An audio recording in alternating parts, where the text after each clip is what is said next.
ठीक है। आज हम लोग जो है मैथ्स में मैट्रिक सिस्टम के बारे में पढ़ेंगे। मैट्रिक सिस्टम क्या होता है, ठीक है। डेली मेजरमेंट में कुछ ना कुछ चीजें, जैसे हम घर से जितने भी ऑब्जेक्ट्स यूज कर रहे हैं, ठीक है, वो सारे ऑब्जेक्ट मेजरमेंट की चीजें होती हैं। जैसे अगर हमारे घर में चीनी की जरूरत हुई तो वो भी चीनी लेने गए, वो मेजर करके देगा ना। या हम केला लेने गए, वो भी मेजर करके ही देगा, काउंट करके देगा। एप्पल लेने गए, वो भी मेजर करके देगा, ठीक है। हर चीज जो भी हम परचेज करते हैं, जो भी हम बाई करते हैं या सेल करते हैं, वो सब जो है मेजरमेंट में होता है। विदाउट मेजरमेंट कोई भी चीजें हम खरीद या बेच नहीं सकते। तो इसीलिए हमें मैट्रिक सिस्टम समझने की आवश्यकता है।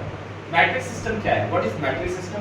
The standard unit for measuring length, mass, capacity are meters, gram and liter respectively. This system of measurement is called metric system. मतलब लेंथ, कोई चीज की लंबाई, मास, किसी चीज का भार, कैपेसिटी मतलब उसकी कितनी कैपेसिटी है, उसमें लेंथ का हो जाता है मीटर, मास का हो जाता है ग्राम और कैपेसिटी का हो जाता है लीटर। ठीक, इस तरह से ये है मैट्रिक सिस्टम। ठीक है। अब आगे मैट्रिक सिस्टम में जो चीजें आती हैं उसमें हम लोग यूनिट्स के रिलेशनशिप पढ़ सकते हैं। पहला हमने यहाँ बोला था लेंथ, दूसरा मास, तीसरा कैपेसिटी। अच्छा, चलो हम लोग लेंथ की बात करते हैं। तो लेंथ का हमारे लिए काम कहाँ कहाँ है? लेंथ का काम, जैसे हम गाड़ी चला रहे हैं तो हमें 10 किलोमीटर जाना है, 20 किलोमीटर जाना है, या हम एक मैथमेटिक्स में एक स्केल लेकर एक लाइन खींच रहे हैं, तो 4 सेंटीमीटर की लाइन छोटी, जैसे जो भी छोटा मेजरमेंट है, बहुत छोटा जो हम कॉपी किताब तक सीमित कर लेते हैं, वो सारे मेजरमेंट हम सेंटीमीटर में कर लेते हैं। मतलब हमको अपने घर से बाजार तक जाना है तो वो मीटर्स में हो जाता है। लेकिन अगर हमको वाराणसी से मिर्जापुर जाना है, वाराणसी से जौनपुर जाना है, किसी अदर डिस्ट्रिक्ट में जाना है, तो वो लेंथ जो होती है वो किलोमीटर्स में हो जाती है। तो जो लेंथ है यानी जो लंबाई है, मतलब जो हम ट्रेवल कर रहे हैं यहाँ से वहाँ, ये सारे लेंथ है।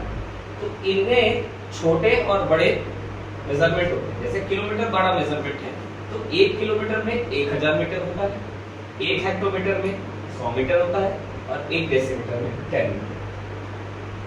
ये मीटर के कंपैरिजन से कैसे हम किलो में बड़े यूनिट से छोटे यूनिट में बदलेंगे। दूसरा है मास। मास में क्या होता है? जब हम खाने पीने की कोई चीजें, नाप तोल की चीजें हैं, जैसे चीनी लेने गए, चावल लेने गए, दाल लेने गए, मैंगो खरीदने गए या एप्पल खरीदने गए, सारी चीजें मेजर होती हैं तराजू पर तौल कर, या सिस्टम जो भी चल रहा है, ये सारे मेजरमेंट मास के मेजरमेंट होते हैं।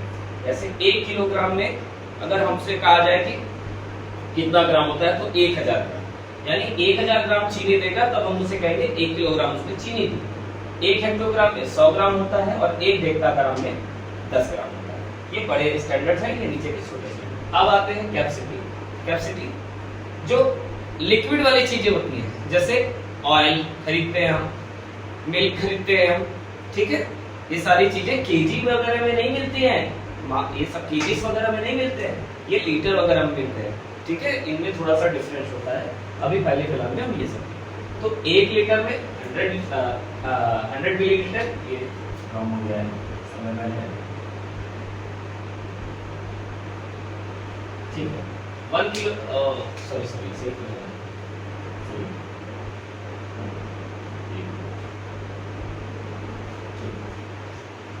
1 किलो लीटर में 1000 लीटर, 1 हेक्टोलीटर में 100 लीटर एंड 1 डेकालीटर में 10 लीटर। अब ये छोटे यूनिट्स हो गए। तो इस तरह से इनका काम कहाँ है?